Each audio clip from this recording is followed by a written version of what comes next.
Ya. Bismillahirrahmanirrahim. Assalamualaikum warahmatullahi wabarakatuh. Halo anak-anak kelas 8, kembali lagi dengan saya Bu Maya dalam mata pelajaran ilmu pengetahuan sosial.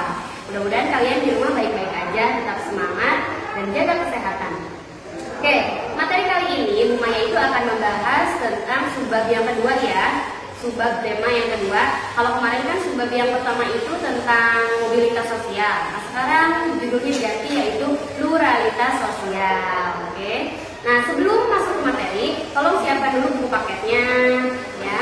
Kemudian buku LKS-nya dan juga buku tulisnya. Jadi ketika Bu Maya berbicara seperti ini, kalian bisa mencatat apa yang pentingnya, gitu, ya. Sambil digarisin juga di buku paket atau di buku LKS.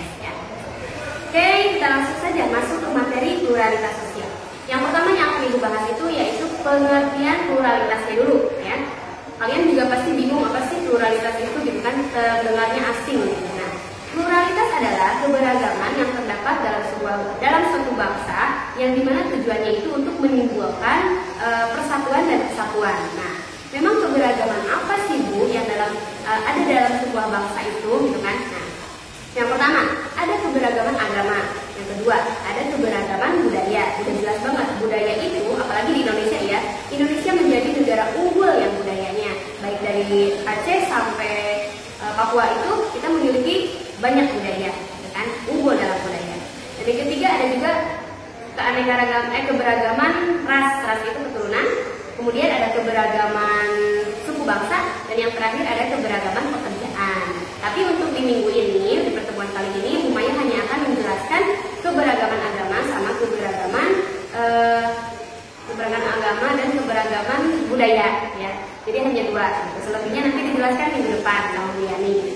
Oke, kita langsung saja. Nah, kan tadi sudah ya, pluralitas itu artinya keberagaman. Keberagaman dalam satu bangsa. Ada lagi yang lahir yang namanya pluralisme, ya, di luar dari pluralitas. Nah, kalau pluralitas itu kan nama keberagamannya, sedangkan kalau pluralisme ini adalah sifat manusianya, yang dimana masyarakat itu merasa siap, gitu kan, untuk menerima perbedaan keberagaman yang ada di bangsanya, gitu ya. Kalau kata kita mah mau bersikap toleransi, gitu kan, menerima perbedaan antar bangsanya, gitu. Atau lebih tepatnya lagi tidak rasis ya, tidak melakukan rasisme. Gitu. Maka dari itu kita harus menjadi orang yang pluralisme, yang dimana dapat menghargai, gitu kan, menjadi tenggang rasa terhadap setiap perbedaan yang ada di bangsa kita ini. Sangat berkesinambungan dengan semboyan kita, semboyan negara Indonesia itu adalah Bhinneka Tunggal Ika, yang artinya berbeda-beda tetapi tetap satu tujuan. Nah, karena tujuan ini ada goalnya yaitu NKRI, Negara Kesatuan Republik Indonesia, gitu kan. Nah, jadi mau itu berbeda bangsanya, mau itu berbeda rasnya, mau berbeda agamanya, tapi kita tetap Negara Kesatuan Republik Indonesia. Itu yang namanya pluralisme, ya. Oke, selanjutnya nih ya, kita langsung aja. Ibu akan bahas dulu apa itu pengertian agama. Nah, seringkali orang itu menganggap bahwa agama itu adalah budaya, padahal nyatanya agama dan budaya itu berbeda karena sejarahnya juga berbeda. Kalau agama itu adalah sebuah pedoman hidup ya manusia, yang dimana manusia itu mempercayai sebuah pemikiran, sebuah ajaran, sebuah prinsip yang mau dia anutnya, gitu kan. Nah, contohnya kayak dia mempercayai Tuhan, gitu. Dia mempercayai larangan Tuhan, dia mempercayai perintah Tuhan. Nah, itu namanya agama yang dijadikan pedoman hidup sesuai dengan landasan teorinya. Teorinya dari mana? Dari kitab masing-masing agama, gitu.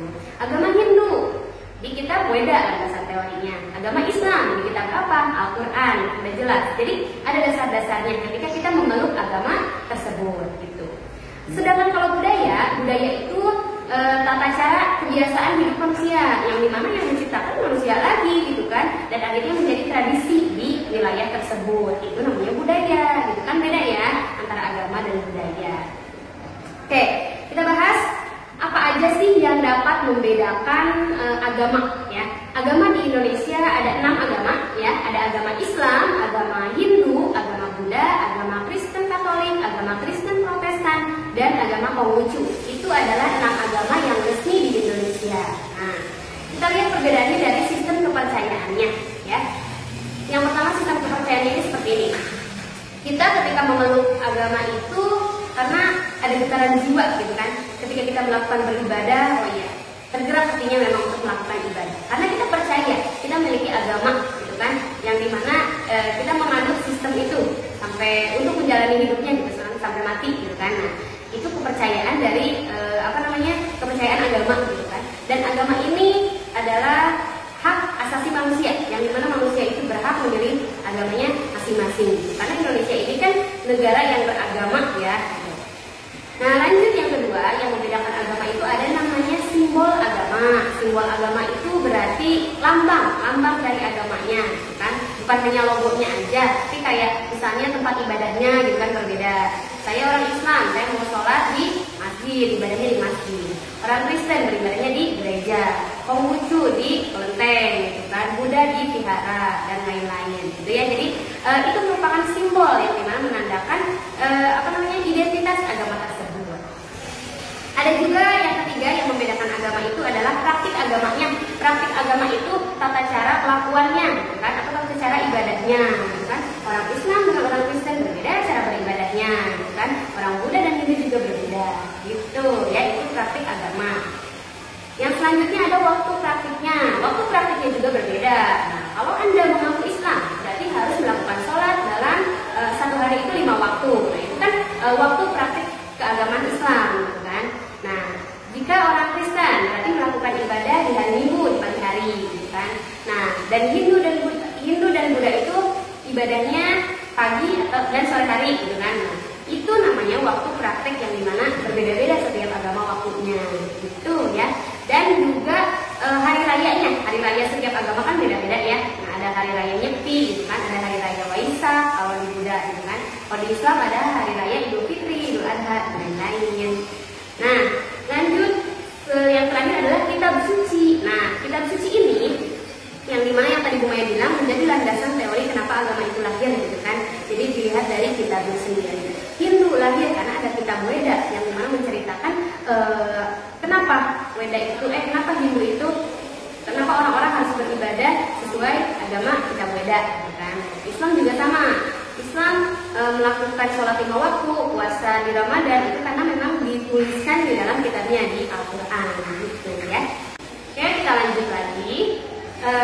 Kalau tadi perbedaan agama ya, apa sih yang kalau tadi itu poin-poin yang membedakan agama ya, apa aja gitu kan. Sekarang Bu Maya akan menceritakan sedikit ya urutan agama yang masuk pertama ke Indonesia, gitu kan. Urutannya itu agama apa dulu sih yang masuk ke Indonesia, gitu ya. Yang pertama itu ada agama Hindu dan Buddha. Yang pertama masuk ke Indonesia, yang dimana ini berasal dari negara India. Nah, India ini, para pedagang India ini melakukan jalur perdagangan internasional ke Indonesia. Nah, kan karena Indonesia posisinya strategis ya untuk perdagangan internasional, maka banyak orang-orang dari luar negeri yang mengunjungi Indonesia. Dan pada saat itulah India mulai mempengaruhi negara Indonesia untuk memeluk agama Hindu dan Buddha. Nah, itu jadi Hindu dan Buddha berasal dari India. Yang kedua, agama yang datang ke Indonesia adalah agama Islam. Kalau Islam ini dari pedagang Arab, sebagian juga dari pedagang India juga ada. Nah, dari situ pedagang Arab sering masuk ke Indonesia, kemudian mempengaruhi untuk orang-orang Indonesia memeluk agama Islam. Dan yang ketiga ada agama Kristen Katolik ya, dan Protestan.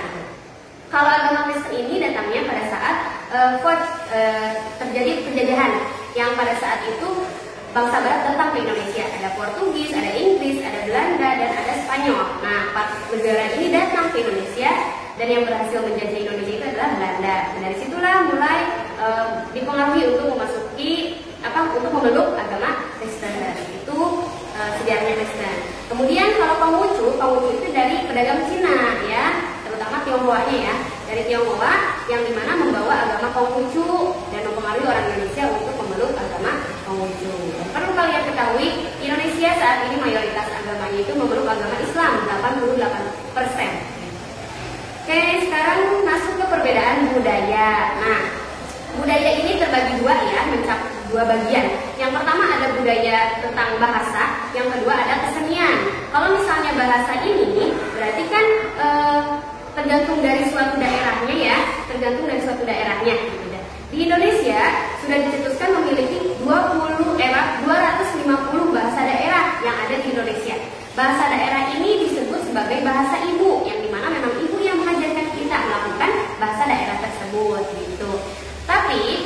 walaupun kita berbeda bahasa daerahnya, tapi kan ada bahasa persatuan kita, yaitu bahasa Indonesia. Orang Aceh mau ketemu orang Medan dan nggak ngerti bahasanya, ada bisa berbicara bahasa persatuan, yaitu bahasa Indonesia gitu ya. Itu untuk bahasa. Dan yang kedua tentang kesenian. Nah, kalau kesenian ini berarti dilihat dari realnya, terlihat fisiknya gitu kan. Apa aja sih yang masuk budaya kesenian itu? Yang pertama ada lagu daerah, ada tarian tradisional, ada senjata tradisional, ada alat musik tradisional, kemudian apalagi pakaian adat, rumah adat, terus apalagi ya, seni pertunjukan dan lain-lain, dan sangat banyak banget di Indonesia. Boleh kalian buka di buku paket, itu ada di halaman 48 ya, di 48 sampai halaman 56. Itu lengkap banget semua kesenian yang ada di Indonesia gitu ya. Boleh dibaca. Karena minggu depan itu kita ada kuis yang namanya kuis budaya sama kuis suku bangsa. Kalian harus nebak nih, ini suku bangsa provinsi mana gitu kan. Ini budaya dari provinsi mana gitu ya. Nah, materinya sudah selesai anak-anak. Jadi kan cuma itu aja. Sekarang Bumayah mau ngasih tugas ya. Tugasnya itu gampang banget, tentang apa ya, menilai toleransi kalian terhadap agama orang lain gitu kan. Nah, jadi tugasnya itu kalian cukup mencari identitas agama, 6 agama yang ada di Indonesia, dari mulai agama Islam, Kristen, Katolik, Kristen Protestan, Hindu, Buddha, dan Konghucu. Identitasnya apa aja Bu yang harus dicari? Yang pertama, nama agamanya. Yang kedua, asal negara agama itu dari mana ya, yang tadi Bumayah sebutin tuh, itu udah lengkap banget. Dan yang ketiga, tempat ibadahnya, nama tempat ibadahnya apa. Yang keempat, kitab sucinya namanya apa. Kalau kitabnya banyak gimana Bu? Tulisin aja, nggak apa-apa sebanyak-banyaknya ya. Dan yang terakhir, hari besar agamanya, nama hari rayanya ya, tanggalnya nggak usah, nama hari rayanya aja. Jadi itu 5 poin yang harus kalian cari, identitas tiap agama yang ada di Indonesia gitu, itu aja. Untuk pengumpulan tugasnya, silahkan kalian tanyakan ke guru mapel masing-masing. Kalau siswa yang belajar sama Bumayah itu ke Google Classroom, nanti dibuatkan schedule tugasnya. Nah, kemudian deadline-nya ditunggu hari ini sampai jam 12 malam ya, jangan lewat dari situ. Ayolah, ini mudah banget tugasnya, jangan ditunda-tunda. Oke, terima kasih anak-anak. Sekian dari Bumayah. Assalamualaikum warahmatullahi wabarakatuh.